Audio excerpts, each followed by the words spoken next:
Neuralink's core objective is to establish a direct, high-bandwidth communication link between the human brain and artificial intelligence.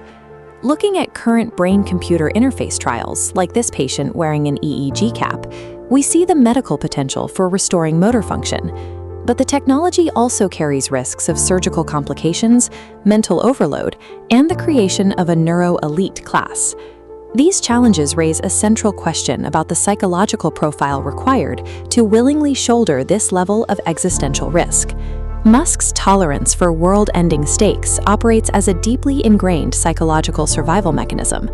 Growing up in Pretoria, South Africa, Musk's early life lacked the financial insulation often assumed by the public. He did not inherit wealth, and the rumored Zambian emerald mine has no objective evidence of existence. After his parents' divorce, he navigated a violent environment with little supervision. At school, he faced severe physical bullying, one suffering an assault that left him unrecognizable to his own father in the hospital. This isolation forced him to become a proactive learner. He taught himself programming, and by age 12, coded and sold a video game called Blastar for $500. He later stated that, "If you get up in the morning and think the future is going to be better, it is a bright day. Otherwise, it's not." Developing this belief in a better tomorrow provided a necessary psychological shield against a brutal environment. After making $165 million from the sale of PayPal in 2002, Musk placed an all-or-nothing bet on two impossible industries, SpaceX and Tesla. By 2008, the global economy was collapsing. Wall Street was defined by frozen credit markets and widespread financial panic.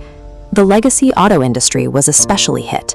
General Motors' eventual bankruptcy proved how hostile the market had become for a new, unproven car company. Internally, Musk faced SpaceX's 3 consecutive rocket failures and Tesla's severe existential cash bleed. He responded with a 100-hour workweek, frequently sleeping on the factory floor to solve production problems himself. The extreme pressure of 2008 served as the ultimate test, showing how crisis activates his leadership model. By December 2008, Tesla was days away from missing payroll and facing immediate bankruptcy. An existing investor, Vantage Point Capital, attempted to block a life-saving equity funding round to force Musk out of leadership. To bypass the veto, Musk restructured the plan. He pivoted away from equity and instead took on more debt, which did not require a unanimous investor vote. He funded this round by emptying the last of his remaining personal wealth from the PayPal sale. The funding round successfully closed at 6 p.m. on Christmas Eve, the final hour possible before the company collapsed. Only days later, SpaceX successfully launched its 4th rocket and secured a $1.6 billion contract with NASA. Surviving this dual near-death experience reinforced his operational belief that defying impossible odds is the only way to work. Today, Musk is a validated visionary whose extreme methods have dictated the pace of modern technological progress. He is now applying this battle-tested, bet-it-all risk model to human biology.